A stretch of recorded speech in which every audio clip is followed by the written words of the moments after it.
After being hit, Luffy transforms into the sun god Nika. His body also aches from the impact with the shield.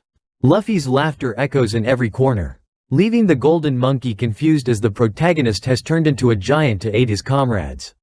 The young man rushes like the wind towards his opponent. Frankie and Lilth cannot see what just flew by, the noise made by the protagonist growing louder. But suddenly a gigantic hand grabs Kizaru.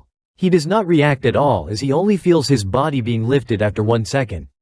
The puzzling part being why that madman's body is so large. But upon coming closer, he hears no noise. Thus the battle between Luffy and Admiral Kizaru truly begins. Remembering the memory when Kuma was rescued by the Revolutionary Army from the Holy Land Mary Joie for a moment. He had just recovered when he immediately chose to leave despite everyone trying to stop him. With his devil fruit ability, he is heading towards Red Port, but unable to control his body. He crashes into a mountain and falls down. People in the area quickly recognize this unusual presence. They panic because Kuma has lost all humanity and become a slave of the celestial dragons. He does not stop there. He tries to climb back to the Holy Land as if searching for something. And soon, a group of soldiers is dispatched. They refer to Kuma as the invincible slave who has returned, and thus his gigantic body suffers a lot of damage from the soldiers and falls down. They continue to use chains to wrap around him to restrain him. Seeing that the celestial dragons seem quite pleased. Unfortunately, Kuma's will remains very strong and he continues to rise. He activates his devil fruit ability and blows away everything blocking his path. Seeing this scene, the master is very angry and calls him a shameless slave. After resting for a moment, the next opponent appears. The red dog Akainu receives news and immediately shows up to ask what Kuma is doing. First, the Revolutionary Army incident the day before. Today, things have turned out like this again. It's truly annoying. The level of destruction he has caused is unprecedented in this holy land.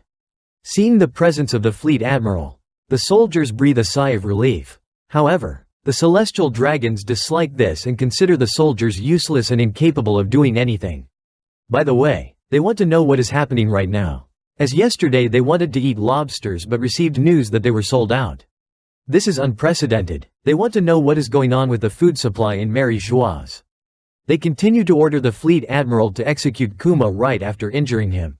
He does not like to follow orders from those people, but he must act because if he cannot control it, it will be a big problem. Kuma still stands there panting from exhaustion. Akainu also finds it strange that someone who has lost all consciousness is acting on their own. He asks where the opponent intends to go and attacks directly.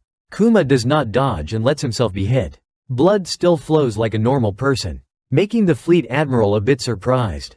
Although he is hit, it is still not enough to stop Kuma's advance. He just rushes forward, ignoring the red dog's cries for help.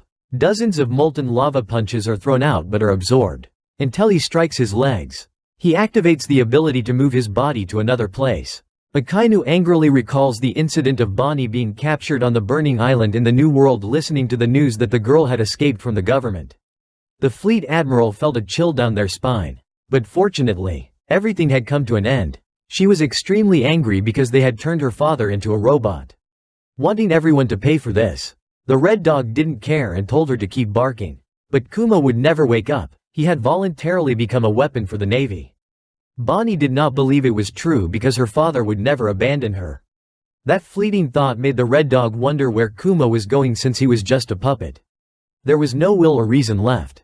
Returning to the current situation at Egghead, the Navy had controlled the situation thanks to the power of the pacifistas. The sea monster weapons were being destroyed one by one and sinking to the bottom of the sea. The battle between the golden monkey Kizaru and Luffy in Gear 4 was still ongoing. The Straw Hat Captain unleashed extremely fast and strong punches, but most were blocked. The old man remained extremely calm, wanting to wear down the main character's stamina first. Luffy continuously attacked with various techniques. The golden monkey was also a bit surprised and said, "Now I understand why he could defeat Kaido. I admit that Luffy is much stronger than before, but unfortunately, his abilities are not average." Wanting to know why pirates like the main character wanted to protect Vegapunk so much, Luffy thought that question was, "What I ask you? Why do they want to kill him?" After hearing this, Kizaru seemed to have understood the problem. The golden monkey countered Straw Hat's attack and said that he didn't want to kill him. The rubber-brained boy continued to punch, but this time the opponent was serious. With the power of the devil fruit, Kizaru flew high and looked down, saying that he absolutely did not want to kill that friend, because he had known Vegapunk for a long time. However, justice still had to be enforced, immediately firing a very strong beam of light at Luffy so that he wouldn't interfere in this matter anymore. That movement was too fast for the main character to dodge, and he ended up being stuck and flew straight, his body also crashing into the robot carrying the sunny ship. Kizaru successfully used one arrow to kill two birds. But in his mind, he also recalled the moment Vegapunk created the giant robot. Now it had been destroyed like this. What a pity. Frankie's group was walking when suddenly they got shot and fell from above. Luckily they were still okay. Lilith, who was sitting inside controlling it, thought he had died. Then turning around saw the robot's body showing signs of exploding. She hurried outside and told Bonnie and Frankie to run away quickly or they would all die now. Vegaforce 01 immediately caused a terrifying explosion, blowing away the remaining 3 people. Witnessing the scene before her, Lilith was also sad because this was their dream robot.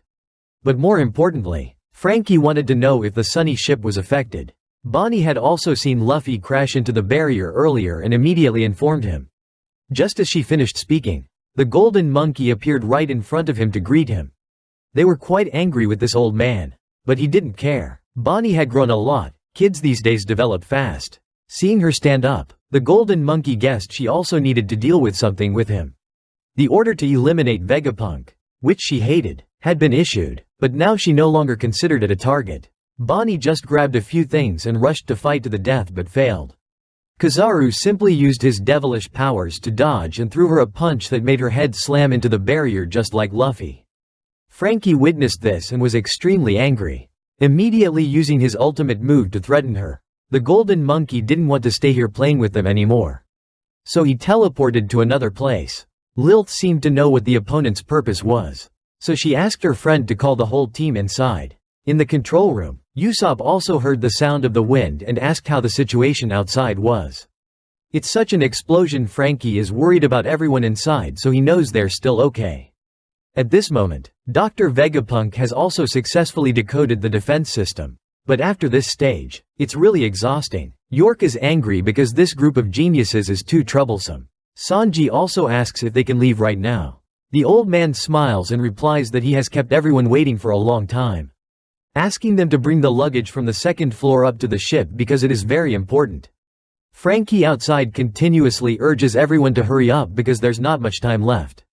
The old man also says that the shield can be destroyed at any moment, asking the robot friend if he has moved Vegaforce 01 and the sunny ship to the back as planned. Just as he finishes speaking, they immediately receive a response from Golden Monkey. The appearance of this person indicates that the plan out there has failed. He also reaffirms to the group that escaping from here is impossible. Everyone sees that this person is their adversary and is extremely confused and shouts loudly. They ask him when he arrived here and where Luffy is. Brook is very worried because the people here are not a match for this old man.